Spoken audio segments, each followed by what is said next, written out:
Hello, Horror Fanatics. I'm Frank. And I'm Jenn, and we welcome you to our weekly podcast,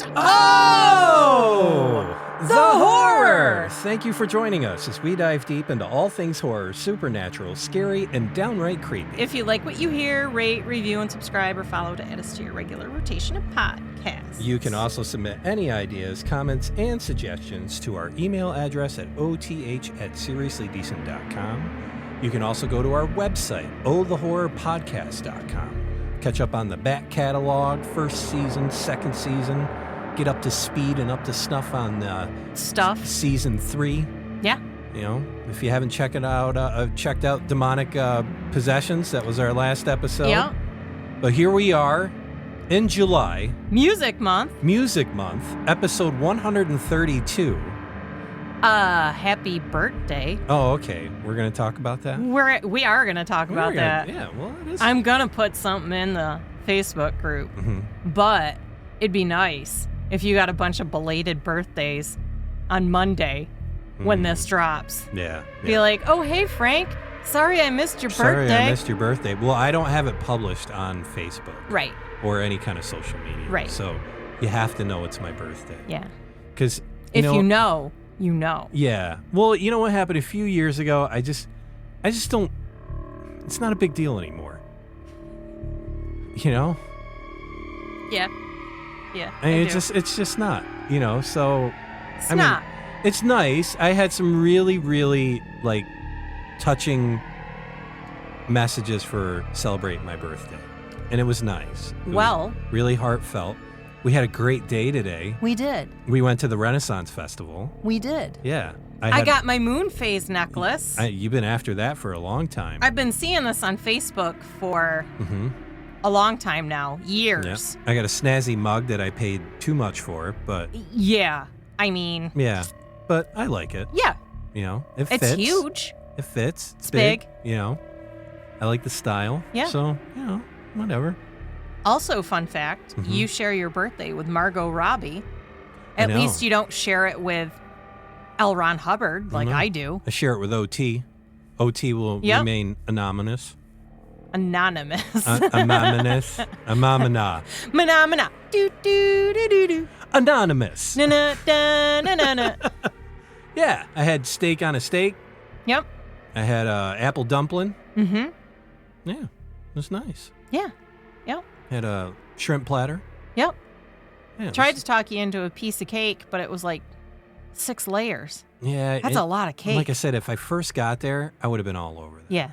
All 6 layers. I wouldn't have shared that with anybody. Give me that cake! Yeah, I wouldn't have shared that with anybody. I'd tackle all 6 layers. No. Yeah. But, yeah, it was nice. First weekend of the year. Mm-hmm. Quiet. Yeah. You know. That's kind of what I liked about it. Yeah. I like that about it, but I also like seeing all the people there. Yeah. Yeah. You know, especially, you know, you see people dress up and stuff like that. You see some a lot cool more stuff. people in costumes today than I've seen there was in more, a long time. Yeah, there was more today than I planned on seeing. Yeah. You know, but yeah, shout out to Sterling Renaissance Festival in Sterling, New York. Yep. This was the first weekend. Yes. If you're listening to this podcast last weekend, since this releases on May, but the first weekend of July was their start. And then I don't know when they end, but you can go to their website, Sterling, New York Renaissance Festival. They go all through July, and they usually make it 1 or 2 weeks into August. Yeah. But all of July. Yep, but there was a lot of vendors there, a lot of good food. Mm-hmm. Everybody nice as always. Yep. And just a really good time. So if you're in the central New York area on the weekend and you're looking for something to do, it's expensive. head on over. It is pricey. Yeah. I'm not gonna sugarcoat that at all. But if you want a pro tip, bring yourself a cooler with some food and bevies in it. Yeah. And because they were doing re-entry for people. You can out get there. Re-entry, so you can go around, look at some stuff. Yep. You know, pick up some stuff. Kids are free. Got to get the apple dumpling. Kids are to a certain age. Yeah, kids are free. I don't know what the age is, but I don't either. But kids are free. And I also saw I picked up a piece of litter because that guy. And it was a receipt, and I saw they have a military discount. Oh. Did not know that. Yeah. So if you are... The more you know. Yeah. If you serve in the military Yep. or, Yep. thank you for your service. Yes. And hey, we got July 4th. Independence Day coming up. Yeah. It's a big deal. You are required to watch Independence Day on Independence Day. It's tough not to. It's kind of, it's your homework. Mm-hmm. Yeah. No, it's, Yeah. So that's what we're doing. We're also going to go to the museum. Oh, and your birthday's also World UFO Day. I know. Very cool. Thanks, Sandra Boynton. Yeah. Way better than, say, Donut Day or something like that, Hey, I mean, Donut Day isn't bad, but I'd rather have UFO a Day. nice blueberry cake glazed donut. I mean, That's a strong point. yeah. Yeah. I might have to take that back. Jelly bun. Oh, a jelly bun. Still technically a donut. It's a donut, in my opinion. Mm-hmm. Yeah, from Holland Farms. Holland Farms. Shout out to Holland Farms jelly buns. And they've been on a roll. It's been like 2 or 3 months without a fire. Oh, God, don't say that. Jeez. They had just some terrible luck. Yeah. Oh, my goodness. Yeah. But they still keep forging ahead. God They bless do. them. So, yeah, episode 132, Yes. Bobby Mackey's Music World. Yes. There's some of you that are going to be like, I know What? exactly what you're talking about. And then you got others that are like, excuse me? The fuck you talking about? Excuse me? So this first started coming our radar when we were talking about, and I said it last episode, like I knew. But we did the episode of all the, it was that crater. Oh, over in Russia, the Gates of Hell? The Gates of Hell. Mhm. We were doing that episode and we were kind of cruising around checking all these weird places out. Yeah. And Bobby Mackey's Music World came Popped up. Yep. and we were like, we have to do an episode on this sometime. So here we are. So we thought July of the On account of the music. on the count of the music, because it's my birthday month. It is your birthday. It's your birthday month. It is my birthday month. So what do you got for sources here? BobbyMackeys.com, RichmondRegister.com, Okay. and Little House of Horrors. Oh, really? Yep. Aw. I got BobbyMackeys.com. Yep. I got Little House of Horrors. Yep. And then I checked up some stuff with the Travel Channel because they did some ghost adventures. Yep. With that. So They I did. kind of dipped into that stuff there. So Bobby Mackey's has a slogan: yeah. "Come for the ghosts and stay for the music." Stay for the music. It's a great slogan. Ah, It really It is. Yeah. So where is this place?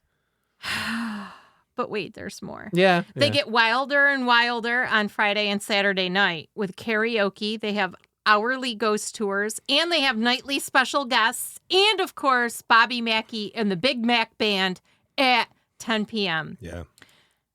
Of all the ghosts of our old loves are the worst. Thank you, Sir Arthur Conan Doyle, for your insights. Sage wisdom. So, Bobby Mackey's Music World is located in Licking Pike in Wilder, Kentucky, but it's very close to Ohio, almost like not that far. Since 1978, that's when this particular building has been an unassuming honky-tonk on the side of the road. It was purchased by Robert Randall, Bobby Mackey, that same year. He cleaned up the building to what it is today as a live music venue with a mechanical bull, full bar, pool tables, games, and lots of space. So it's not like there's nothing else to do there. Yeah. Yeah. There's stuff to do. But you could be like, what's that got to do with ghosts? Well, You're just telling me a bunch about... It's promoted as the most haunted nightclub in America. I mean... It's a bold statement. It's a bold statement. It really is, because there's a lot of clubs. I would Mhm. suggest many of them would be of the haunted persuasion. I don't know, though. Yeah, it's hard to tell. Well, this one has some secret sauce in It it does. because it wasn't always a nightclub. It was not. At one time, it was a slaughterhouse. So Yeah. let's get into it. Sure. What could go wrong at a slaughterhouse? I don't know. I'd have to watch some movies and find out. Let's start with the death of Pearl Bryan. Yes. She was the 22-year-old farmer's daughter. She fell madly in love with Scott Jackson, who was a young dentist-to-be. She got pregnant, and that was a problem since the two of them weren't married. So Scott and Pearl decided it would be better to have an abortion. Pearl had no idea that Scott was a member of the satanic group in the slaughterhouse. Yeah. So I'm going to stop there for a second. Satanic slaughterhouse. Yeah, it was a slaughterhouse. They're saying there was a satanic group, and I think they kind of just use that as an excuse because of how heinous this actually turned out to be. There's a lot of, all the stuff we're going to say here is kind of gray. You know, there isn't a whole lot of like confirmed stuff here. No. I'm just going to, throw that out as a premises because there's a lot of times on this show, more often than not, we like to be incredibly factual. Yes. So I really think it's justice now to throw the disclaimer at that. The only thing that is known for certain is that Pearl was murdered. Murdered, yeah. And that was a slaughterhouse there. Correct. And it's called Bobby Mackey's Music World. Now. And it's a club. Yeah. Now, yeah. That we can seal the deal on. Scott and his friend decided Scott Jackson. They could carry out the abortion with his friend, Alonzo Walling. Pearl, she feared her father's reaction and agreed to the procedure. Jeez. And she was already 5 months along. Whoa. When she left her family home, never to return. She didn't listen to the podcast. She did not. She did not make good choices. Good choices. No. At first, Scott and Alonzo tried to kill the baby with cocaine. But when that failed, Scott thought it was a good idea to use his dentist equipment for the job. Did it just get angry with the I cocaine? want to know why a dentist... Well, okay, here's the thing. Yeah. Fun fact. In historical times, when you went to a quote-unquote doctor, the doctor was a barber, a dentist, pharmacist, card player. Yeah, he was a bunch of different things rolled up into one. So I can see now, I take it back, why the dentist thought he could perform an abortion. Yeah.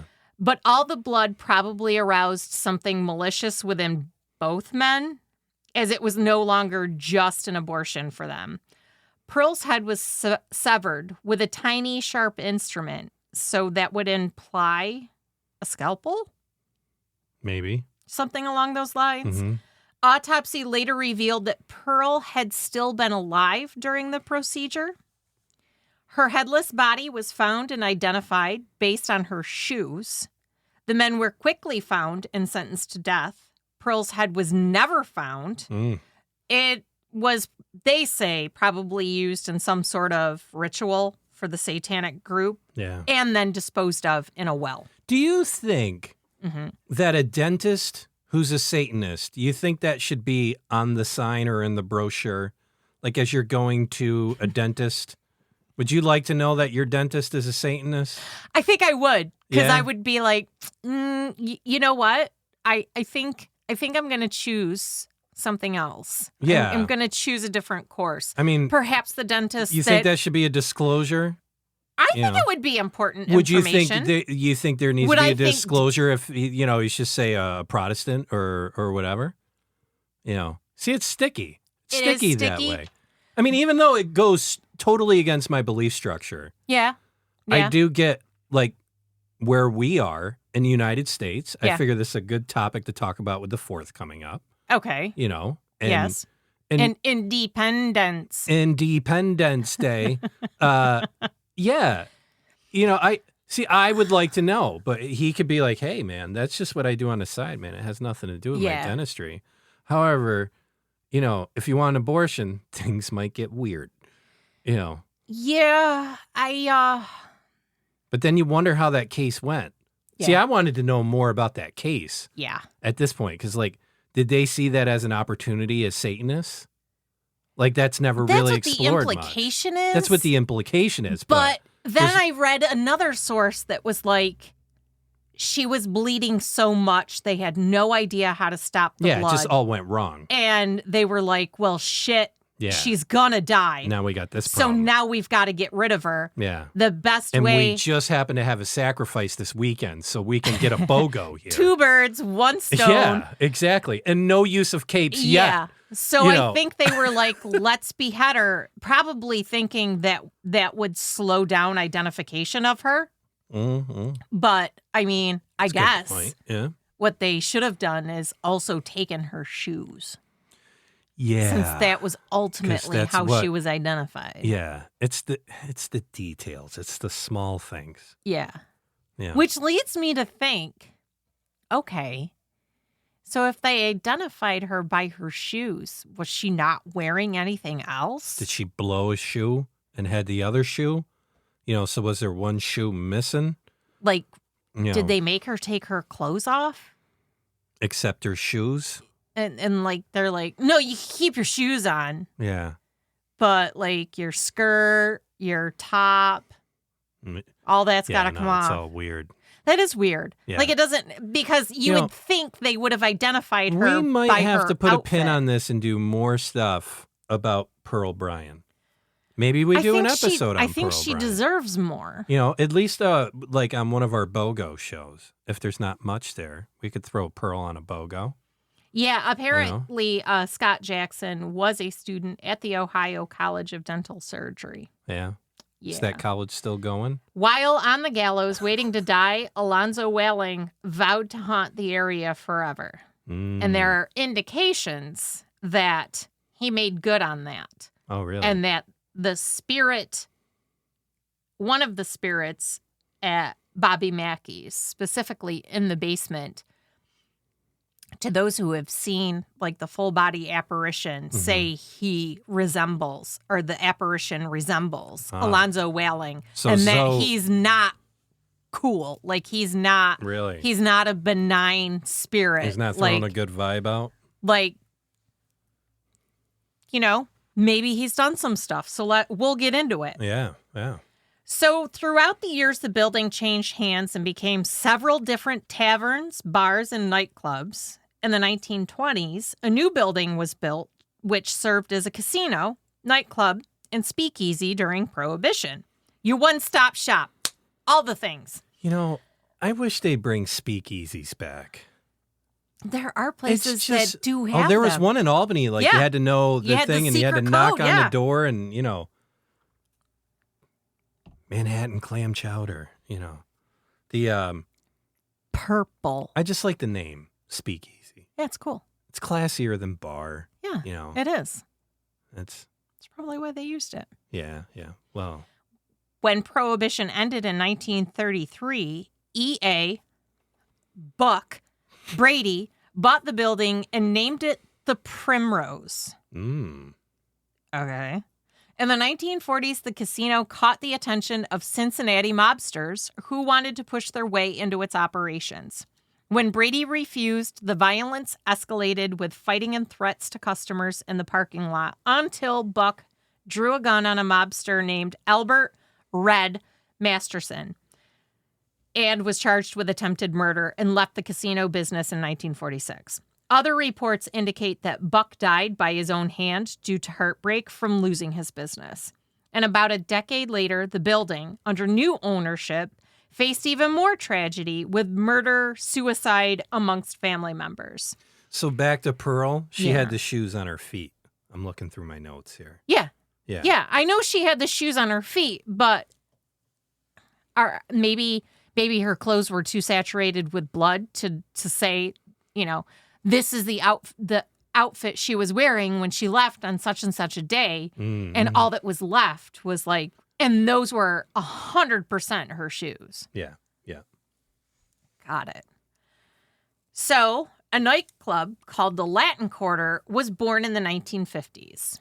Joanna, infamous for her rose-scented perfume, was a dance hall girl and the daughter of the nightclub's owner, who fell in love with a singer, Robert Randall, coincidentally the full name of the current owner, who performed there. Joanna got pregnant and intended to run off with Randall, but her father forbade the romance and reportedly used his criminal connections to have her lover murdered.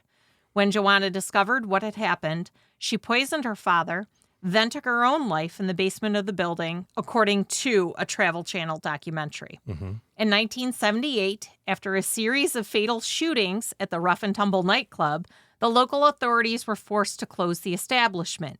That's the year Mackey, who performs regularly at the tavern, opened Bobby Mackey's as it stands and as we know it today. So, quick recap. Yeah, the slaughterhouse. Yes. And basically, the murder of Pearl. You had all the animals and they say possibly humans that were slaughtered there for ritualistic purposes during secret meetings. If you want to dive into the whole satanic thing, you got Pearl Bryan, all that jazz that was going on. Then you had the whole stuff with the Primrose with the mob. Yeah, the mob with Albert Red Masterson charged with attempted murder. Through there. Then you had the love and suicide deal. With Joanna and Robert Randall. And then so we already got this bedrock of stuff. Yeah. So then Bobby comes into play. Bobby himself is skeptical. He does not put down the beliefs and experiences of his family, clergy, employees, and patrons who've all had haunting experiences at the building on Licking Pipe. So let's get into some of the hauntings and the supernatural. Why not? Carl Lawson, the club's first employee, was the handyman and lived in a small apartment right above the club. He started experiencing weird stuff like almost immediately. For instance, the jukebox started playing while it was unplugged. Carl saw a malevolent character behind the bar when no one else saw. He even talked to Joanna. She would always leave a strong scent of roses behind. And every day, everybody thought Carl was a crazy man who was talking to himself. Bobby Mackey wasn't happy about Carl telling ghost stories all the time. Because again, Bobby doesn't believe, and he feared his customers would stay away because of Carl's ghost nonsense. He was said to have been possessed by spirits, and his exorcism was performed in the club's kitchen. By a minister, right? Yes. Yeah. The club manager has also claimed on several occasions she would go through the club, make sure everything was turned off, and close down for the night. Then hours later, she'd find that the bar lights were on, front doors unlocked, and the jukebox would be playing the anniversary waltz, even though the jukebox was unplugged and didn't contain the song. In an interview, she said while closing, she felt the building shaking along with the walls, floors, and ceilings. When she was able to get outside, all was still and calm. So while inside, it's all shaking, and outside, it's just a building. It's just crickets.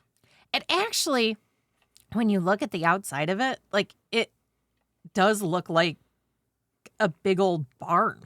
Like, yeah. Well, it used to be a slaughterhouse. Yeah. And but I believe at one point it was supposed to have been like burnt down and then rebuilt. And it's like weird that it would still, I don't know. Yeah, there's all this stuff. I mean, some believe that the basement holds the gateway or portal to hell itself. Correct. That's where that story comes into play. And that's a reference to the long-abandoned slaughterhouse as well. Yes. The stairs near the well in the old stairhouse or slaughterhouse have been deemed, quote, the stairs that lead to nowhere. And phantom footsteps can often be heard on these stairs. And then some believe that spirits can't cross flowing water. So the rare northern current of the Licking River may be keeping dark forces trapped inside the building. That's a theory, too. Oh, that would suck. Yeah. So, basically this current in water, it's holding everything in. And you mentioned the former caretaker. There's a patron that claimed that they experienced suffocating heat, a flying trash can, and a man with a handlebar mustache repeating die game, Latin for dying well / dying good. In the men's restroom. Yeah, I wonder if it's diegame. if it's Latin. Oh, Diagame. Yeah. Whoops. Sorry. It's my birthday. It is your birthday. Yeah. They're saying that there are people who have spotted apparitions claiming to have witnessed descriptions of a headless ghost dressed in turn-of-the-century clothing, and photos of Buck Brady also match description of often seen ghosts. Mm-hmm.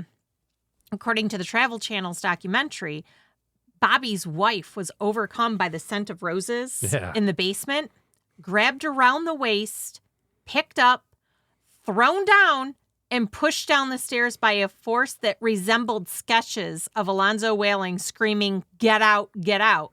Janet was, like Pearl and Joanna, 5 months pregnant at that point. She refuses to set foot in the club again. I saw some sort of reference to that. And then they were, as soon as she had her experience and she told staff members, they all started to share their strange events. And then they were like, oh, nobody wanted to talk about it because they're just going to call me crazy like they did Carl. And then they're like, oh, we all are having the same experience.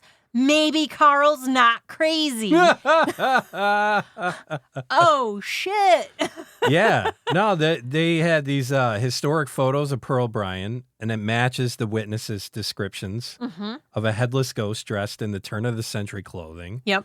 And photos of Buck Brady as well, also matching descriptions of these often seen ghosts. The hot spots in the club include the spotlight room and the catwalk over the stage, the well in the basement, the old china room, and the platform area near the kitchen. People have also claimed to see ghosts in the big pitted mirror in the main room. It's just crazy stuff, boy. So Roger Heath, a bartender, had once seen 2 small handprints on Carl's back as if he was embraced by a woman. Several employees have seen the headless woman. Paranormal research concluded that it had to be the poor ghost of Pearl. The experience especially took place near the well. Carl, originally not a religious man, sprinkled holy water in the well on more than one occasion because somebody advised him to do so. Instead of bringing the spirits rest with the holy water, it made him agitated. All kinds of things flew off the shelves in the club. Lights went on and off continuously, and employees were physically attacked. They were scratched. There was hair pulling. And, of course, the exorcism performed in 1994. So it didn't work. The ghost got really upset and started pushing customers and employees and scratched them until they bled. They just scared the crap out of everybody. From that moment, Bobby decided to live in harmony with the ghosts. He's like, okay, no more holy water in the well. Things don't go well when you do that. Man. Today, things are much better. The spirits are well behaved. Sometimes someone feels caressed by an unseen hand or gets poked in the side. Innocent and friendly. But the ghosts have a rather critical opinion when it comes to music. When a band performs that they dislike, the throwing starts again to scare them away from the stage. Bobby Mackey's Music Club is much loved today, but, you know, would you want to sit down and have beer with a ghost? Yeah, I don't know. I mean, I have a firsthand experience of someone that was there. Nice. Yeah. I don't know her name, but she was there with her friend Nikki. Her experience: she arrived at the honky tonk on Friday with her friend Nikki, who lives in the area. Nikki had been to the tavern before and was willing once again to come along with this person. Okay. Got you. To see the establishment for herself.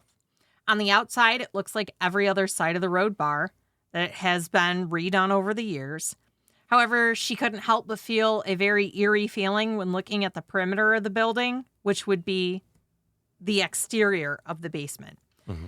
Inside, again, it seems pretty normal on the surface. Definitely a honky-tonk. As soon as you enter, you are greeted with a warning sign, which states the establishment has been deemed haunted and that the club is not responsible for anything that happens there.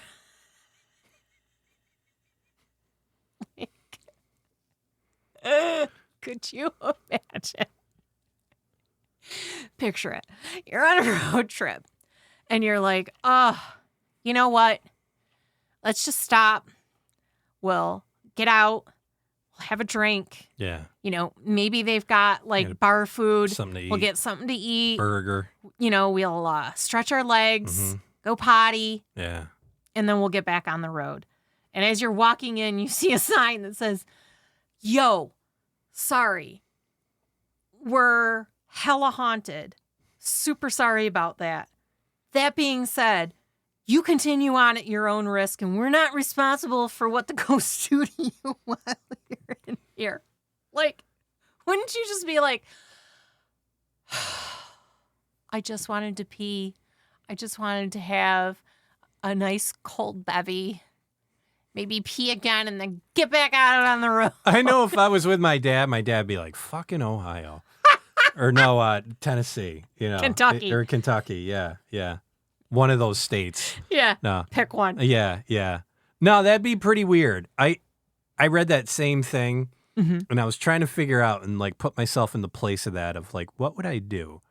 I know I would go in, but then I started thinking like, oh, 100% I'd go in. Yeah, I'd go in, but then like, what's your threshold? What's my threshold? Knowing full well that I'm going into something and they are like, look, we're not responsible for anything that happens to you. Just that blanket statement. Yeah. It's like, okay, so what can happen to me? What exactly is going to happen to me? Yeah.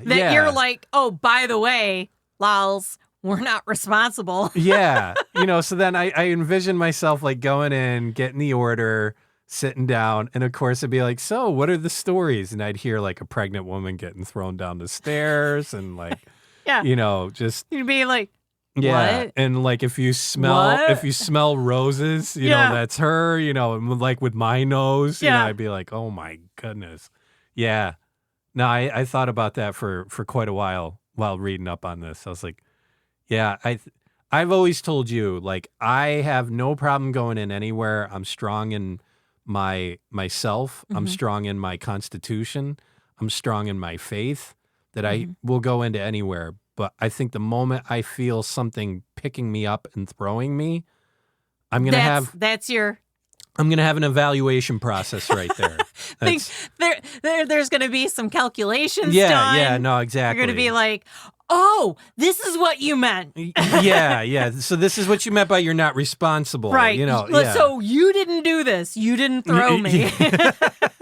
Got it. Yeah, Noted. okay. So this Noted. is the thing you were talking about at the door. That's the thing you had on the door. Yeah, all right. Yeah. Okay. I do an evaluation process there, and then I'd figure out, because then there'd be part of me. This is where I'd split in half. And this would be kind of my own fight or flight thing spiritually. Right. Do I retreat or do I fight it? And not fight it, but like fix it. Yeah. Fix it. Yeah. And I think, that's going to be a problem for me. It's always been a problem for me, my whole life with just about anything, if there's any kind of danger thing. I don't run to it, but I'm kind of just like, Well, here's the thing. I'm always like, I always think about like the next person. Like I think about this scenario specifically. Yeah. Because you are closed off to everything. A lot. Yeah. No, you're just closed off to everything. Whereas I apparently am open to all the things. So what I wonder is if I would have an experience or something would happen to me and then you'd be like, yo, there's nothing here. Like if I saw something in the mirror. Yeah, but I wouldn't be like, like I trust you. Like, I wouldn't not believe you. Like, if you say you've seen something or you experience, it's like with the shadow people when we were doing demons and demonology. Yeah. I never questioned that. No. Yep. I would, You did have your series of questions like, what were you doing? What were you thinking beforehand? Exactly. Did you have a lot of things going on? Was it out of the corner of your eye? Was it straight on? I never denied the fact that you didn't see it. Oh, Jen, you're seeing things. Yeah. Get but some I just sleep. wonder. Shut up. I wonder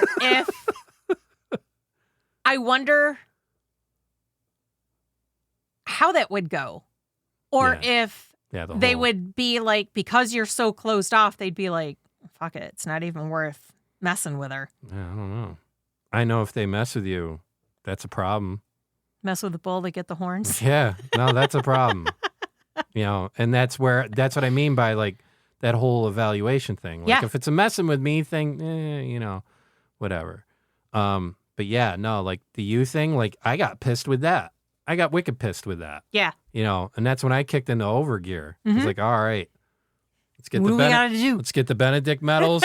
We did the Benedict medals. Oh yeah, we went to church. Yeah. I started praying more. Started doing prayers before bed. Oh yeah. And I will say it went away. That helped. But after I did the spell candle from Salem, because I did a protection. I got a protection candle and I got a banishing candle. And I did both candles. Yeah. I did you also had another banishing person praying on your end. Yeah. But I will say, the shadow people, because I normally, that was the first time, like when I say I was at my mom's and I saw the Hat Man that they call Mr. Wickman, it literally was like a shadow that someone casts on a wall. Yeah. And I watched him walk up the steps. Yeah. Well, him and his hat.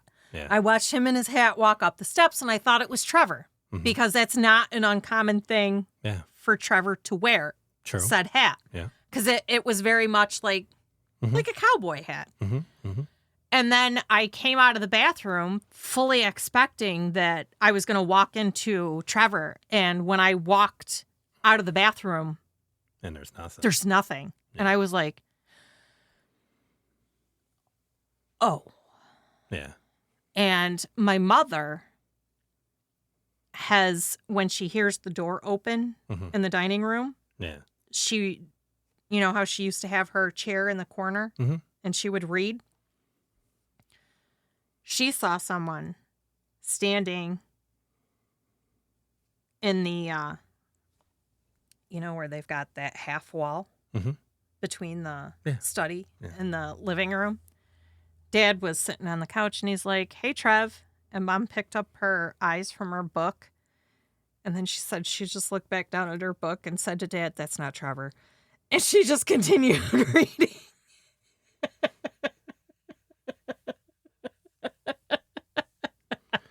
It's so your mom. Yeah. Don't get up. Don't check it out. No. We're the only two here. No. And there might be something else here. An image in the. Yeah, still, I'm going to get up and check it out, though. And she's like, that's what I just don't understand. It's just some people have a different fight or flight mechanism. But the shadow people are black. Like, it's not gray. It's not like the shadow that you cast. No. Like, it's. I heard a person give a really good description of it. It's just devoid of light. Yes, it is.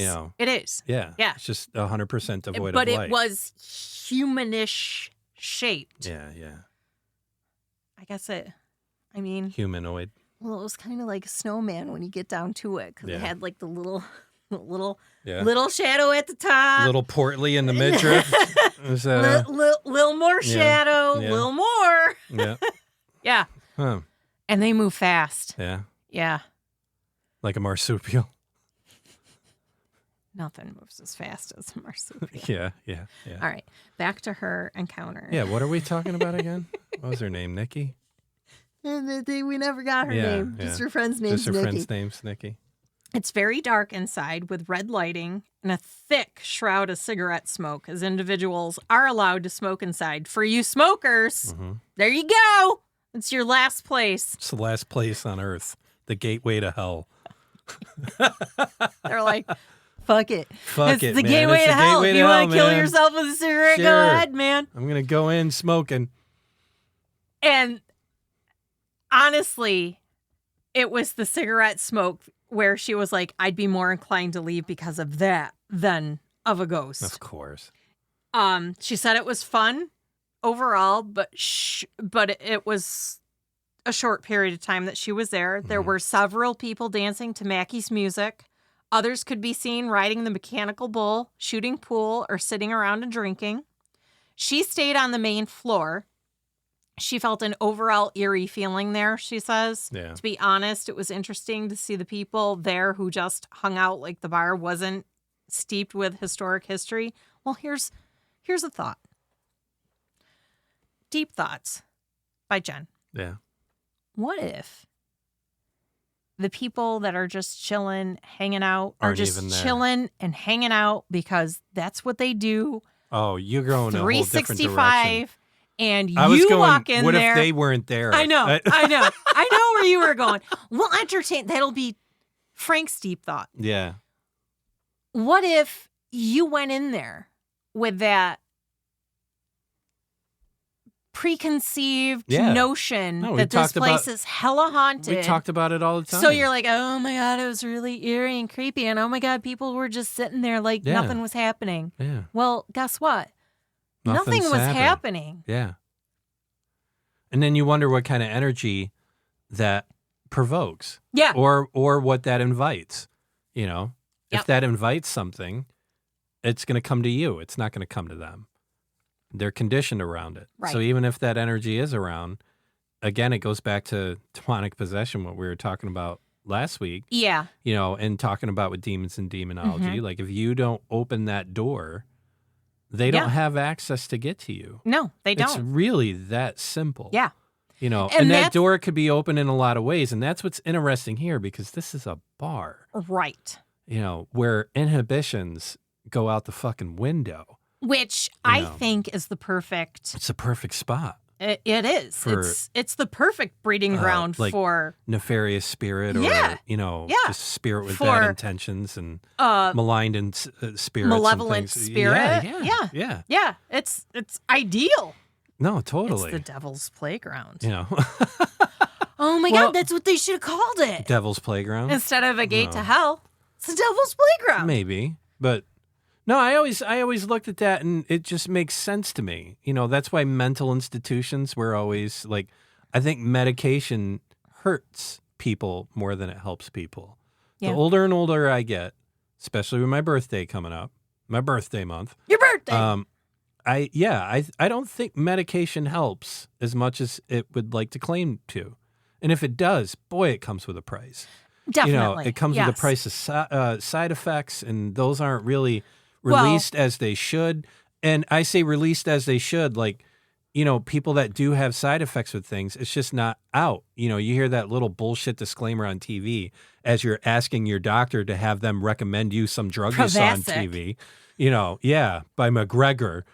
You know, they stole the research. They stole the samples. But, it just, like, it's messy. It really is. It is. And then you Remember wonder when we watched the documentary on the exorcism of Emily Rose? Yeah. And they actually had the doctors on there, and they were saying that some of the medications that she had, if she had been truly possessed, those medications, the way they work within your brain and your body's chemistry, would not have allowed them to escape. And that's one of the reasons why her exorcism wasn't successful. Yeah.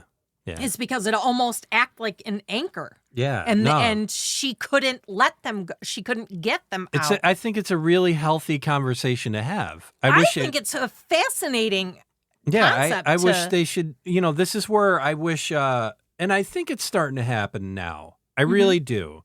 I think priests, deliverance ministers and stuff like that, I think that end of science and the kind of science part of science, right? I think they're starting to merge together because here's the thing. It's like religion can only go so far. Correct. And here's the thing is religion's okay with that. Yeah. And they openly tell you they're that. An open book about that. Yeah. Where science is not. True. And I think that's irresponsible science. Yes. We were talking about this a little bit last week, you know, but it's They're relevant repeating, here. yeah. You know, I mean, science is very ignorant to the fact of religion. And the thing is there's a lot of scientists that have religious roots, and they're the merging of the two. Right. But they're stuck. They can't talk about that stuff. Right. If they talk about that stuff, it ruins their career. And it's a shame that is not an environment to talk about, especially now where we should be talking about literally everything. We should be talking more now than we ever have. Yeah, all the platforms that are available for people to talk and people to discuss things. And this is where I've often wondered, like spinning off into like a separate podcast. I know somehow or some way I would love it to be a discussion of people that do have these conflicting things. Yeah. And have them before. I really wish this is shit Joe Rogan would do.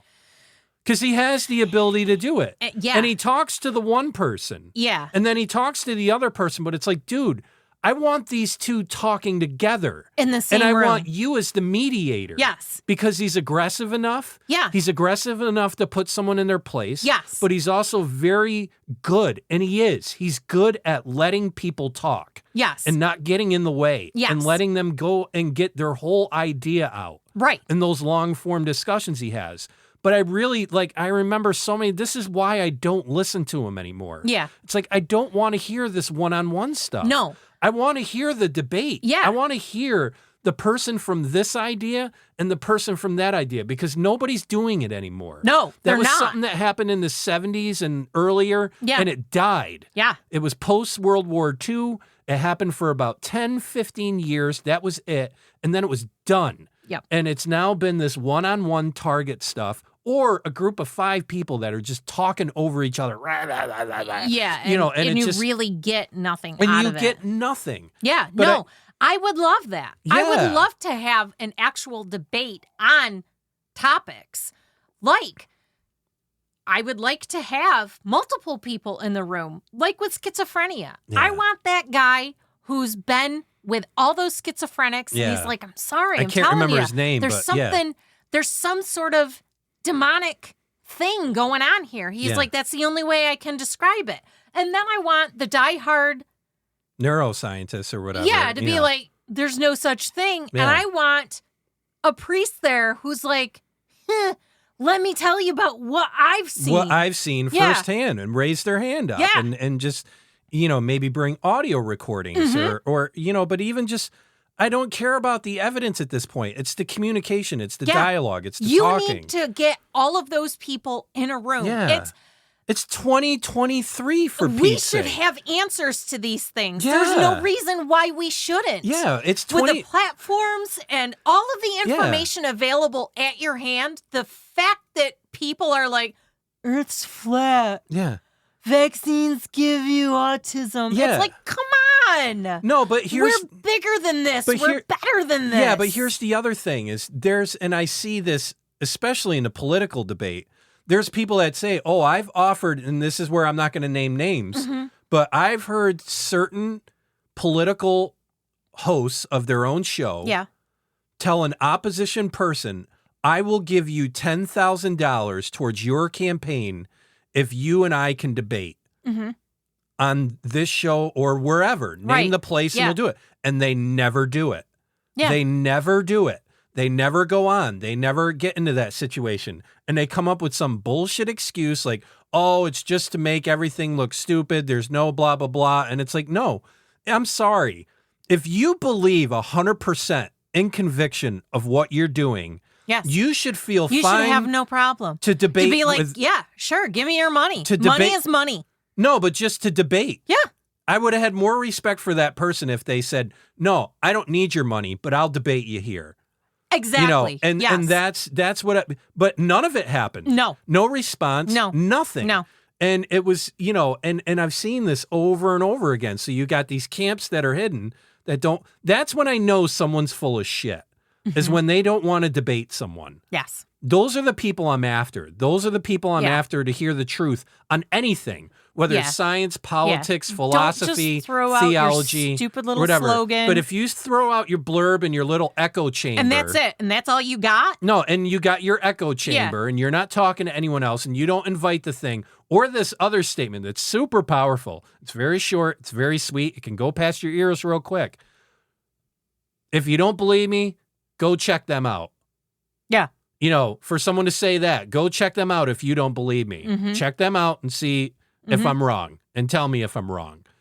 We do that often here, with stuff. It's like, if you don't agree with it, email us at OTH at seriouslydecent.com. Yeah. And that's where I wish this dialogue would happen more with that kind of stuff. Yeah. Do medications, talk to these religious folks, and you talk to some of them, the deliverance ministers, the exorcist priests from the Catholic Church, and they'll sit there and say that these medications can basically, the word just blew out of my head, but, it will hinder your ability to do help things. A person, yeah. Well, no, and you think about that. Like, you could get the most responsible person in the world, but you get them drunk, and then all of a sudden, all their inhibitions are gone. Right. Yes.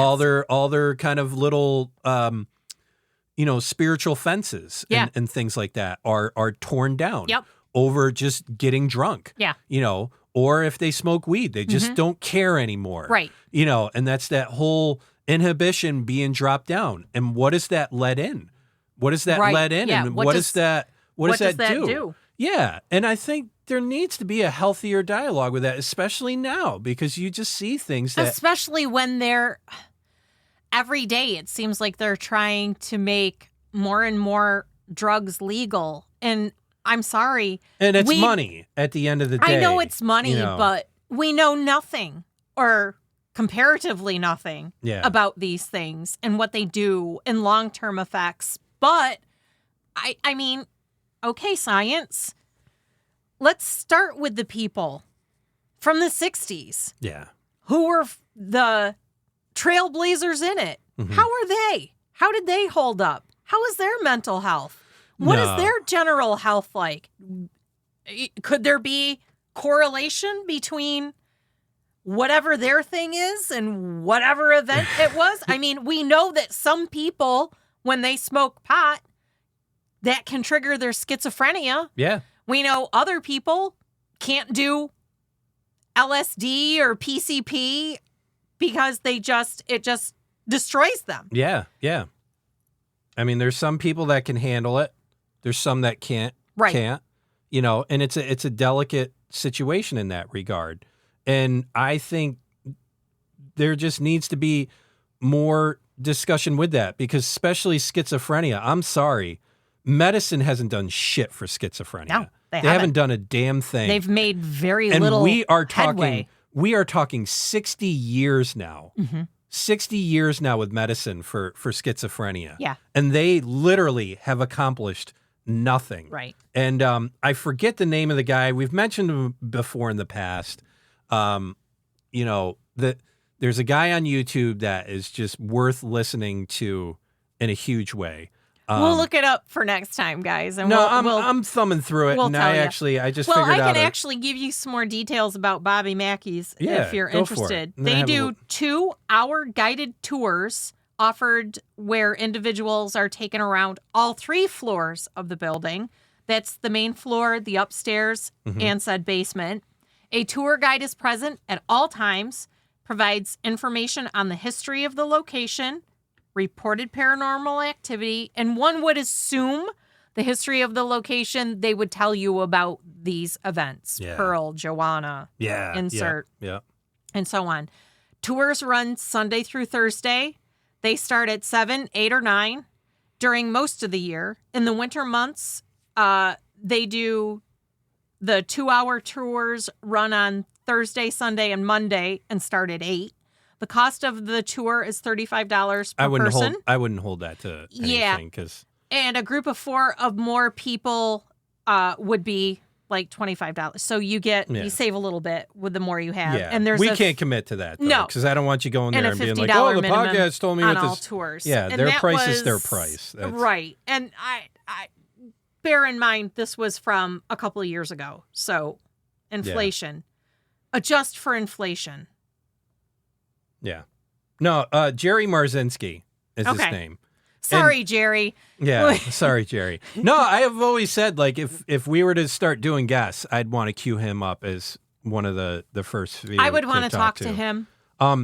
you can't help but be overwhelmed by like the onslaught of his message, you know, and it takes a few days to process it. I remember listening to it, and then at the time I'm sitting there and I'm listening, I'm like, wow, you know, I'm like, this is pretty crazy. I recommend literally just listening to him talk. Don't do it while you're working. Don't do it while you're, you know. Give him your attention. Give him your attention because he really crosses over on some deep stuff. And comes from a ton of experience in this stuff. Right. And that's the stuff you can't deny. I mean, this guy's been working in prisons and mental institutions for decades. Yeah. And he dealt specifically with schizophrenics. Right.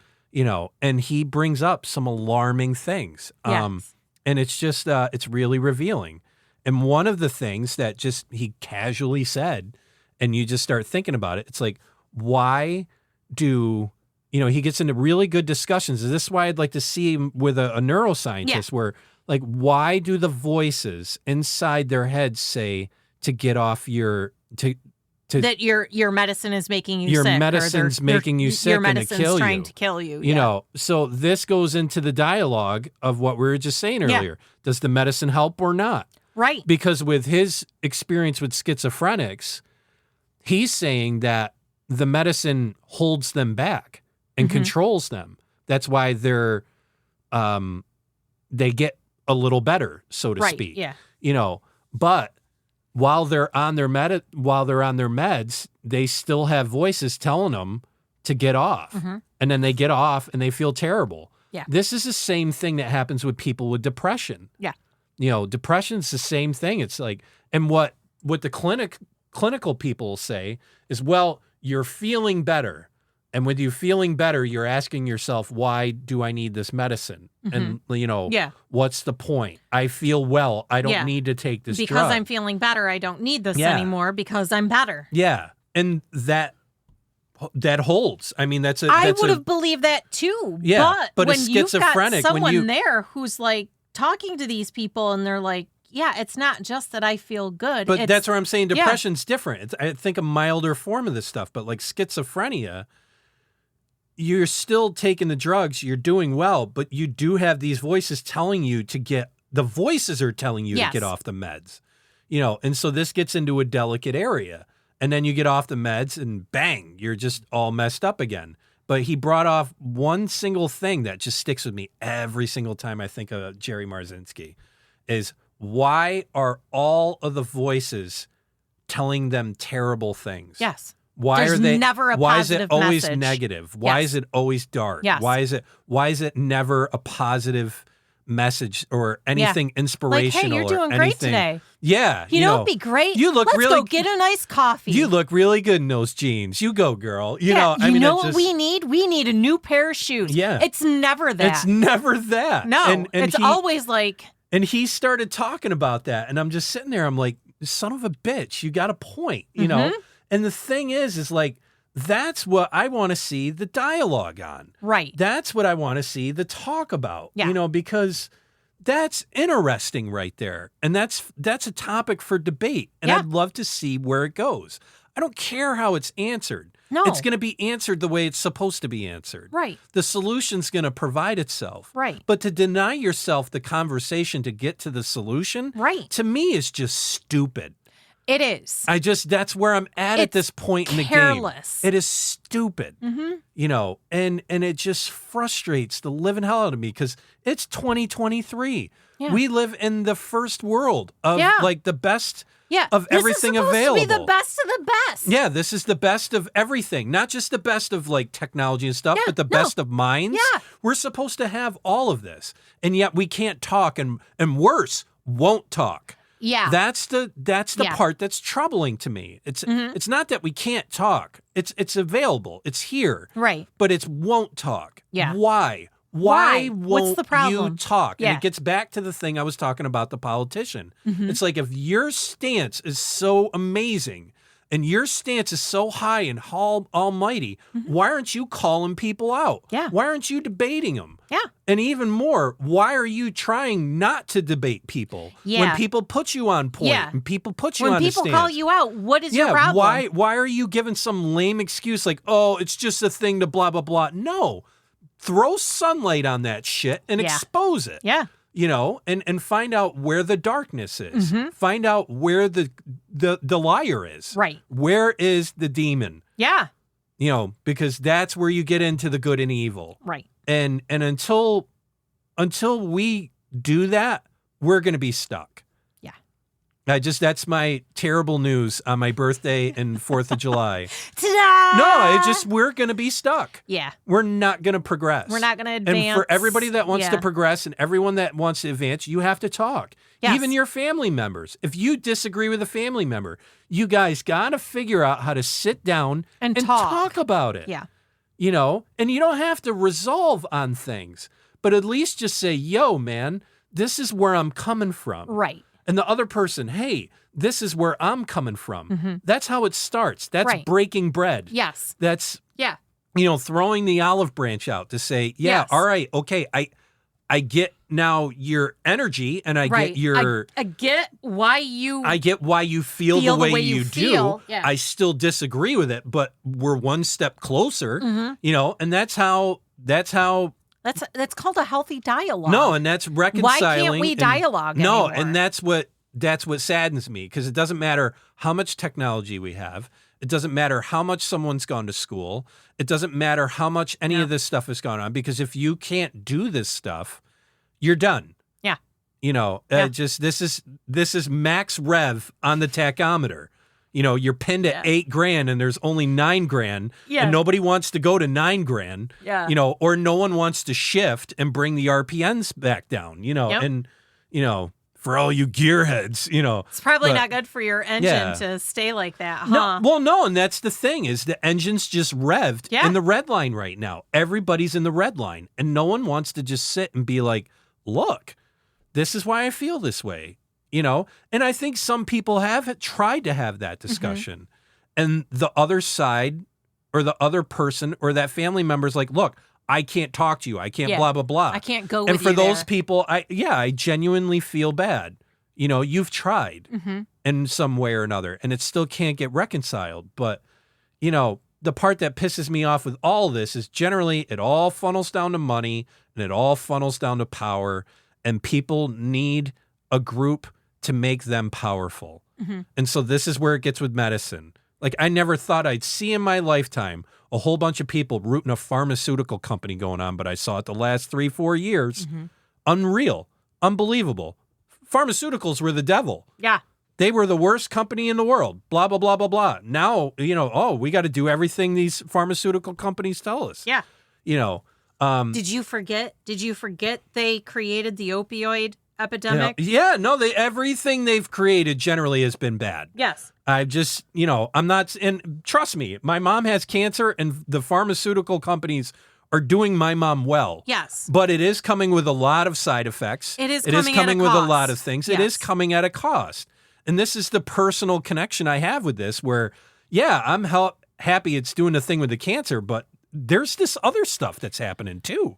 And what I'm supposed to do is just sit there and be thankful for it. It's like, no, I don't have to be thankful for this. You know, I can hate both of them, or I can disagree with both of them, or I can be uncomfortable with both of them. I can have issues with all of it. Yeah, I don't have to. I don't have to pick a side. Yeah.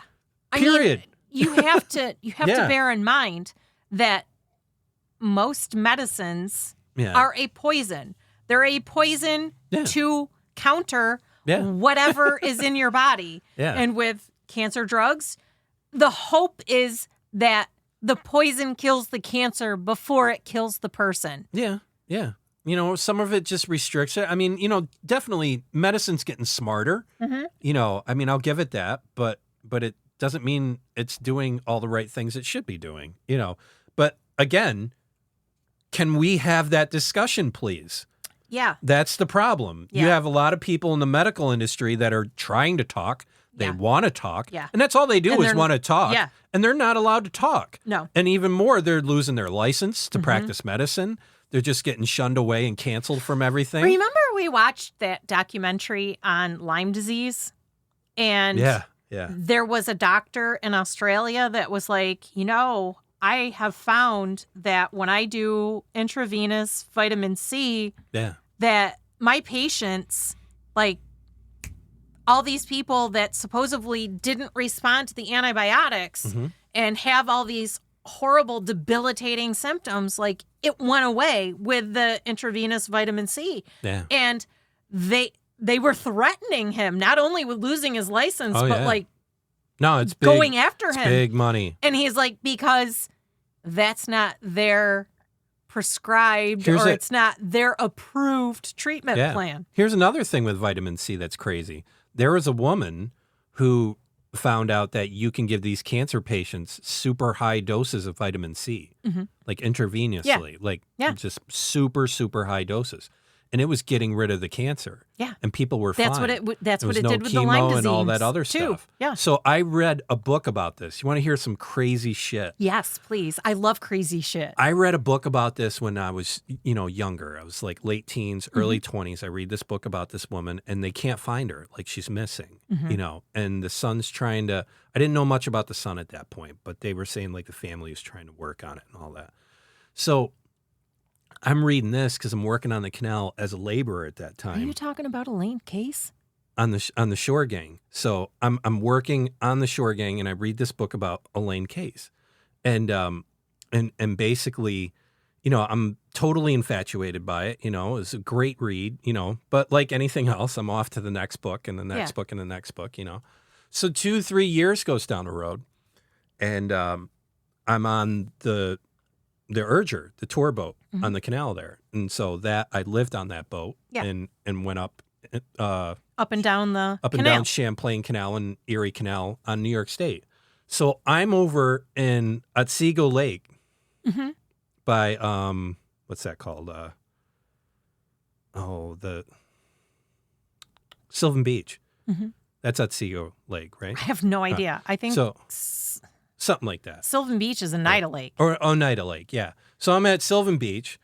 We parked the boat all up and all that stuff. And I'm tying the lines, and I told the guys they were heading out to the bar at the end of the pier there to get some food and stuff like that. And I said, I'll either meet with you or I won't, because there was like an ice cream shop that like the mayor owned or something like that. Yeah. And I used to like getting ice cream there.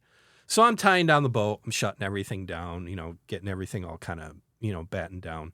And this guy comes up with like an eye patch. And I'm thinking like, who's this fucking weird guy? What's your story? No, I'm just thinking dude? like, who's this weird guy? And he's going to ask about the boat, because everybody asked about the boat, because it was an old boat. The boat was a celebrity. Yeah. Like everybody knew about the boat. So he comes over and he goes, hey, he goes, I love this boat. He goes, it comes around all the time, blah, blah, blah. And I'm sitting there and I'm like, yeah. And I'm telling him about the boat and all that. And I said, so are you from around here? And he's well, he says, I kind of wander around a bit. He goes, but I'm trying to find somebody. And I said, really? And I go, any leads or anything like that, And this is, before like the internet became where you could find fucking anybody. And he starts talking about this story. Yeah. And he was one of the patients under her. Yeah.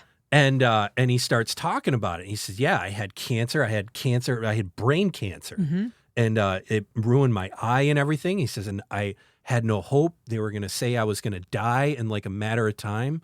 And and he was young at the time. And he goes, so this woman comes up and, says, we're trying this experimental thing, and I'd like to help you if I could, My parents were like, yeah, sure, no problem. And so they do the whole thing, all vitamin C, nothing else. And she actually progressed and she past vitamin C. She did some other things, but he was on the vitamin C part track. Of it. Yeah. And I'm sitting there and I'm like, wait a second. I'm like, who is this person? Says her name. And I'm like, dude, I read a book like 2-3 years ago. I was like, holy shit, And so we're walking to the ice cream place. We're freaking hanging out. I'm like sponging off this guy, just listening to everything. And he was saying that the son was trying to track, because she disappeared. She did. And then he was after the son. Yep. Thinking that the son was trying to find her work and all that stuff. And I was sitting there, I was like, so that was the real deal? He's like, that's the real deal. I was there. After the vitamin C, she went to, there was a indigenous tribe in Canada where they had 0 incidences of cancer. No one in that tribe died of cancer. And she was curious. And she's like, all right, what are they doing? Maybe I'll go, I'll try and pick their brain. She goes, I didn't expect that I would get anywhere, but she spent enough time with them and she was talking to everyone. And I think it was their medicine man. She noticed that they were drinking this tea. And she's like, what is this? And it's just 4 herbs that they would harvest. And anytime anyone was sick or ill, and not just like with a virus. And he mentioned that tea as well. Yeah. Yeah. Like, if That's somebody crazy. had an open wound, they would brew this tea and they would pour that tea over the wound. Yeah. Or if it was really bad, they would make the poultice with the 4 herbs. Yeah.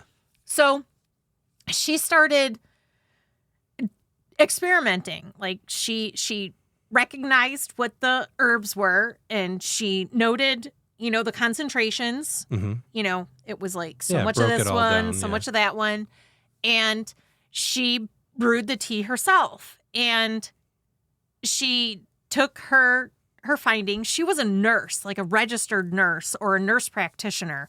And she was working in the cancer units. And they pretty much gave her free reign over all of the terminal cases. And she was fine until her terminal patients started to recover. Yeah. And that's when they got pissed.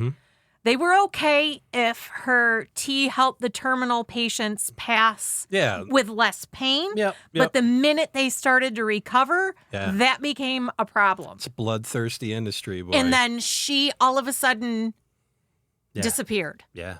And her son couldn't find her. Her son did find all of her work. It's weird. It's the story that a lot of people know about that no one talks about. Maybe we'll do an episode on it. Oh, no. We're definitely going to do an episode on it. But do you have anything for... No, that's all Bobby I have Mackey? for Bobby All Mackey. right. I have one thing because I just don't want to hang on to this any longer. All right. So the human trafficking thing that I've been kind of going through here and there.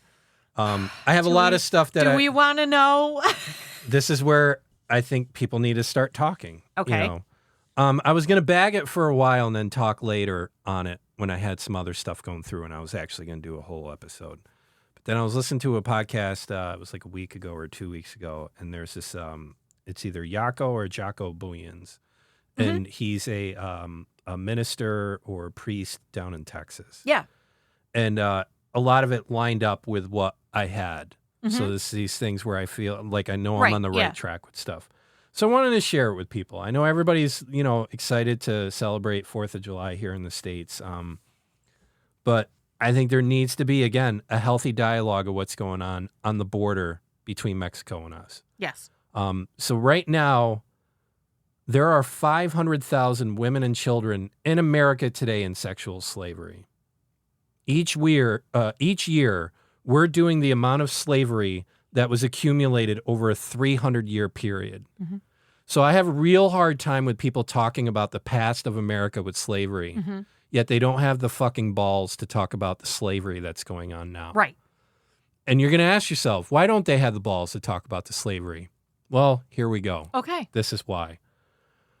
What people are finding on the border as they're capturing these coyotes and, all these people here from the cartel, they're finding these slave trade documents that were similar to manifests that were used on the ships 300 years ago. Oh. These documents are being discovered in 2023. Yes. Now. Yes. Modern day slave trade documents. Yes. I don't want people to lose touch of what's going on here. So the documents contain the name of the trader or the coyote or whatever. Right, yeah. And then typically it'd be a coyote. And then they'll have niños and niñas, Yep. boys and girls. They'll have name by name. Yep. And then they'll have these dollar amounts, and that's owed to the cartel. Yep. So how this works is it lists specifically how much money they owe to the coyote. Yes. So there's dollar amounts for all this. Yes. So I'm going to rattle them off. $2,500 per kid. Mm-hmm. And the kid owes this debt. The child does. Yes. So the only way the child is going to pay this debt is by selling their body. The cartel has an incredible accounting system to track these owed amounts and payments. Right. It's incredible, actually. The cartel adds 30% interest per month.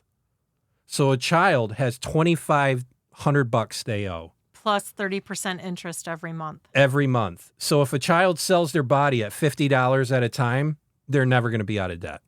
Because you're basically 30% of $2,500 is $750 for those of you that suck at math. So for $2,500 that they owe, they just crossed. And here's the thing. They owe that as soon as they cross. Yeah.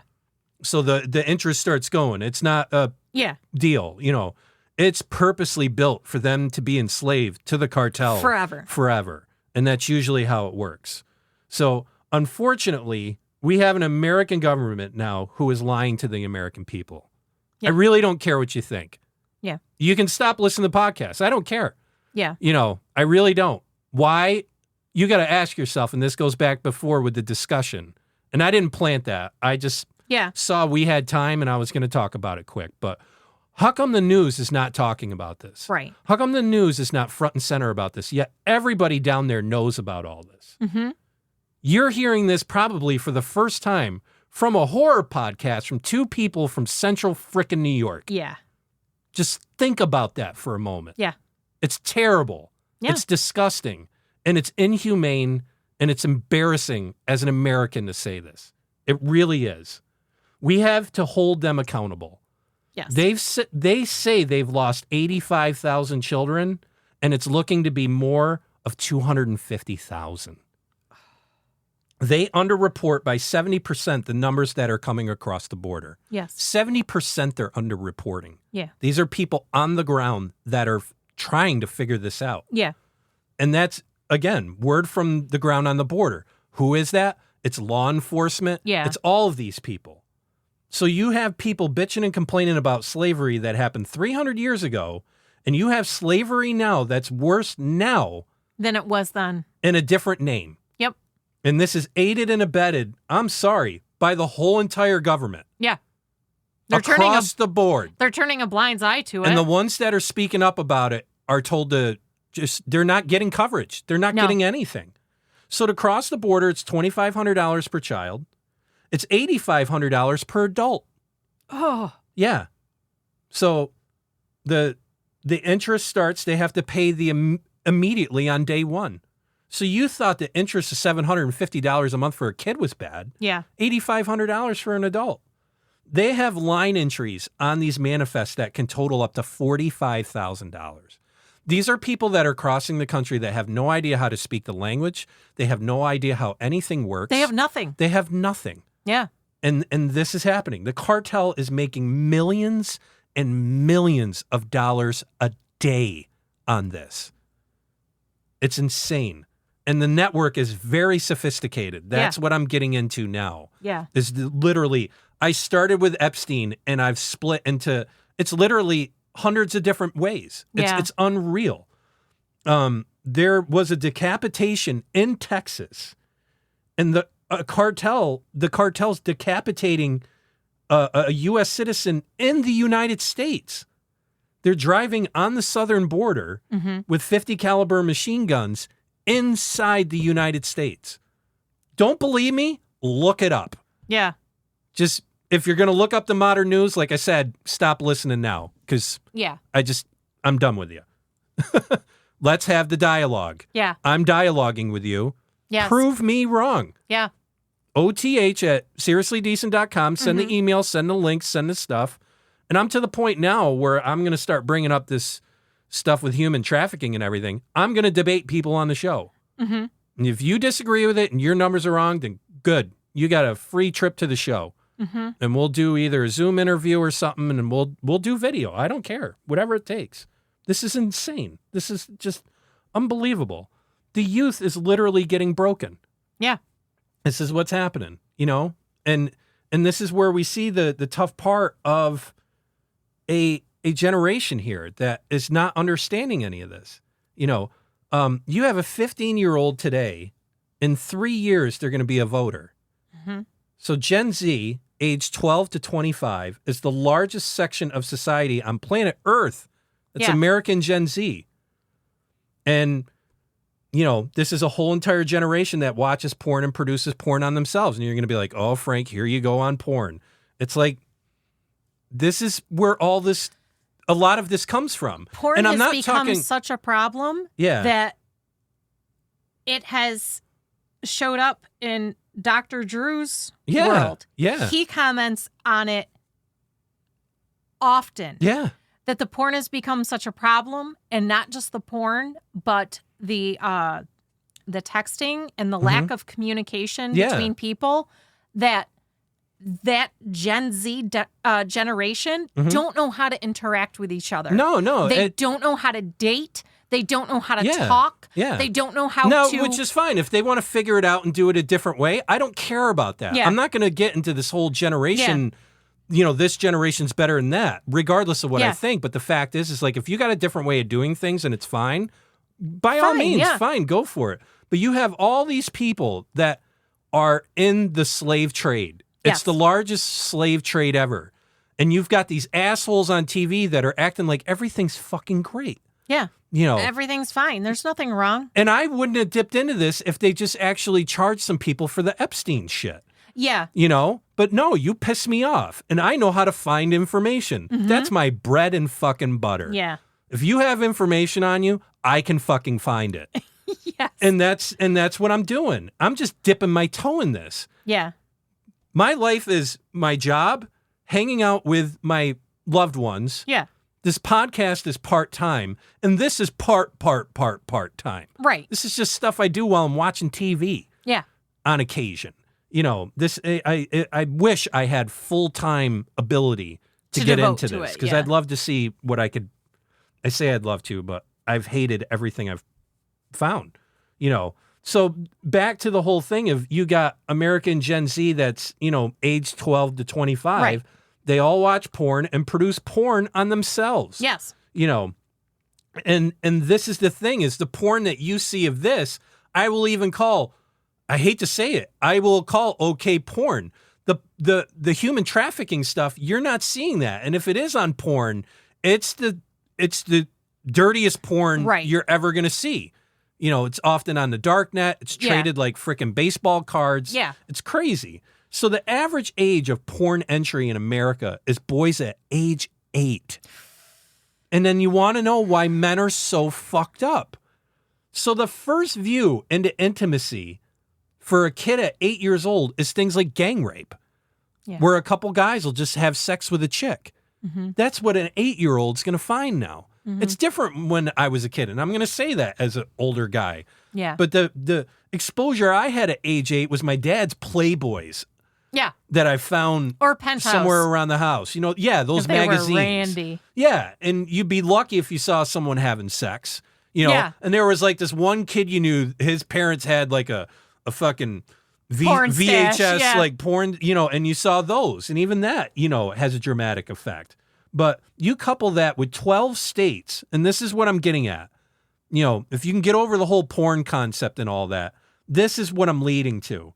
You couple that with 12 states that are lowering the age of consent to age 14. Oh. And then next year, 14 more states are going to try to lower it to 14. So that's 28 states. That's half the country. So you're going to get all these kids with an early entry age to porn. They're seeing, stuff like gang rape and disrespecting women. And then they're going to lower the age of consent to 14. Yeah. 10 states now are getting rid of the sex offender registry. California is leading the charge. Because they're minorly attracted. So now you're going to have... They're not pedophiles. So you're going to have... minorly attracted. Well, no. They're removing it entirely. Yeah. But this is the problem. Comprehensive sex ed is in the classroom, so you're getting exposed to that. District attorneys are not prosecuting sex crimes. No. And then they plead it down to minor offenses. So if you're getting rid of the sex offender registry, they're never going to make it to court. No. You're never going to know these people exist. No. I mean, this is the problem. Like, even if you watch like true crime and all that stuff, and when they have an idea of maybe the type of person who did it, they go and they check people with records. The offender registry. That's the first place they go. They check the offender registry. And what people have to understand about crime, and if you're, I hate cops, and cops just, they invent shit on people and all that stuff. You're living in a fantasy world. Yeah. Because basically 80% of the crimes are done by 10% of the people. Yeah. It's the 20% that are the hard cases.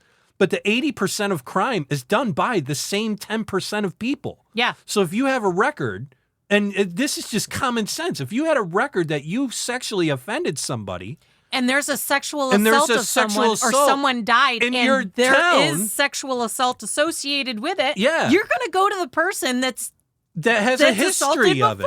It's like, you're going to have the history of it, and you're going to ask these questions. Where were you on the night of blah, blah, blah? Do you have an alibi? And if you have an alibi, then fine. You're okay. But if that person doesn't have an alibi, you got a lead now. Right. And that's how you got that lead, because they were on the registry. Yep. So this is where, I'm sorry, people got to freaking smart up, and they got to get in the game, because this is happening. Yes. It's happening now. Yeah. 10 states this year are getting rid of the sex offender registry. California's leading the charge. Now, here's another thing that people don't know about government. When California puts something in, there's a pool of 20 states that just say, well, if California's doing it, we're doing it. Does, yeah. So that's half the country. Yeah. So if 10 states are doing it this year, and California gets it done just on their own right, there's about 13 to 15 states that are just going to be falling in on it. Yeah. So you, again, can have half the country that now has an age of consent of 14. And no sex offender registry. And no sex offender registry. Don't believe me, look it up, please. Prove me wrong. I do. I want to be wrong on all of this. So now you add up open border telling the cartels, sure, bring children, bring fentanyl. Yeah. Put it in the kids' backpacks. Yep. There's no health or human services on the border. No. Go ahead. Check that one out. And Biden just canceled the DNA swab program.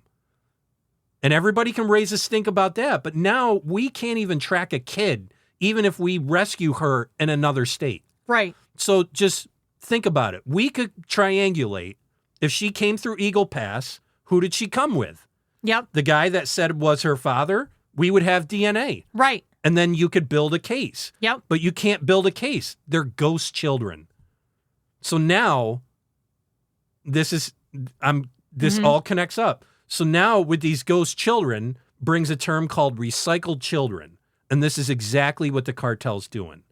So now what you have is you have more military-aged men, 20 through 35, that's coming across the border than children are available. So the way the cartel is fixing this is when you cross a border with a child in arms, you get favorable treatment. Right. If a guy crosses, a guy will cross the border with a child, and it's not his child, that child is abused because they're in the cartel. Yep. The cartel takes the child in the U.S. Then what they do is they move the child back into Mexico, and they recycle that kid to put that child in the hands of another illegal immigrant to come in because they get favorable treatment by the NGOs, non-governmental organizations, if they have child in arms. So if they don't have a child, they're just released in America. Right. That's how it works. But the NGOs got their bleeding hearts for these immigrants. And basically, if they have a child, they get a meal. Yep. They get a bus ticket. You mean to tell me this is what our founding fathers fought for? Yeah. And lost their lives for? This is what you're going to celebrate for the 4th of July? Yeah. So they get a meal, they get a bus ticket. Then what they do is they recycle these kids around. Yeah. So these kids, conceivably, they're slaves. They could cross the border hundreds of times. Yeah. Just in someone else's arms. They could cross time. 50 times each arm. And you can't track it because no we DNA no longer swabbing. take DNA. No DNA swabbing. And there's no health and human services there to check on what's going on with the kids. Again, check on this. Yeah. Prove me wrong. And you know what? Our inbox is going to be cricket quiet. Yeah. We're not going to hear anything. Yeah, nothing. We rarely do. I guarantee it. No, with these types of bold requests and stuff like that. Bold statement content. Yeah, no, we don't hear that. So yeah, you've got these ghost kids, and now what you've got is these military-age men, 20 to 25, coming in with kids, and they rotate them around. So good luck in the next 10 to 15 years here, because things are going to get worse, and this is why. Then at least you could say you heard it here, you know. And I mean, that's just, it's just crazy. I don't know what to think of it. None of it makes sense. You know, I mean, it just, you know, people got to sit and just really kind of figure out what they're going to stand on. Yeah. What's your stance? Yeah. What are you going to fight for? Yeah.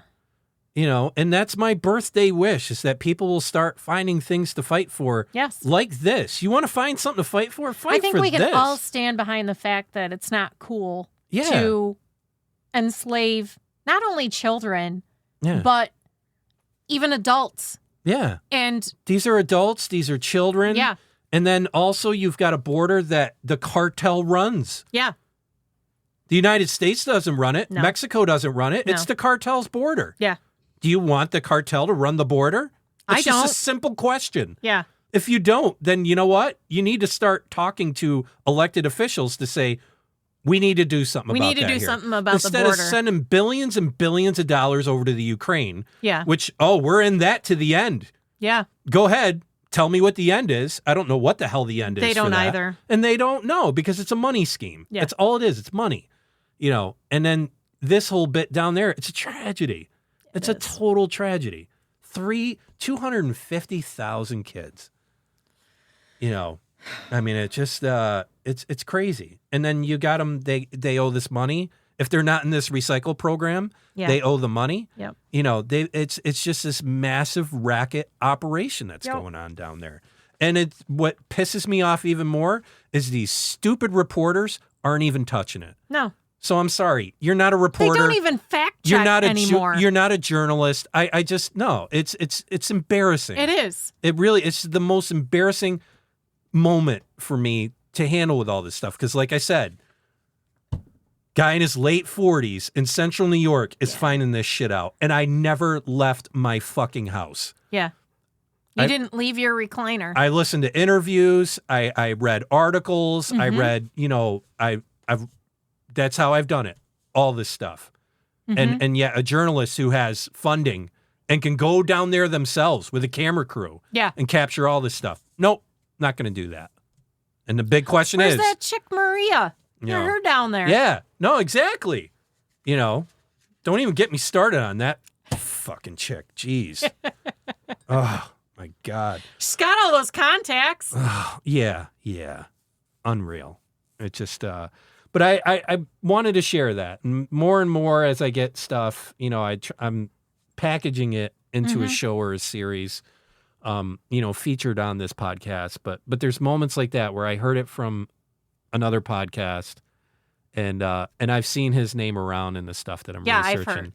Yeah, no, he's an incredible guy. He's actually got an amazing story. He came from, I think, South Africa, and yeah, I think it's a story with like his sister and stuff like that. And he became a citizen here, and really just a sad story of coming here. And he's been literally boots on the ground down there. So yeah, if you are interested in this type of stuff and want to know more about it, I just say be more informed so you can talk about this stuff in conversations, because this is stuff that everyone can get in line with. We all can rally behind that. His name is Jocko, Gaco, and last name is, I believe it's Booyens, and it's Booyens. Yeah, look him up. I mean, you know, it's, this is stuff I saw, and I heard him talking about it, and I was like, yeah, no, we got to all talk about it. Us small little mom and pops all the way down to all the way up to the big stuff. And it's sunlight. You put sunlight on it. You now have sunlight on this. Right. You've seen it.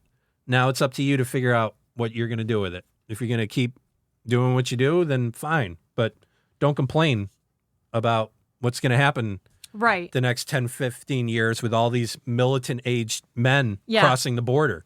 What do you think they're going to do? Just hang out and open up a fucking gas station? I don't think that's how that works, Cotton. No, it's not, you know.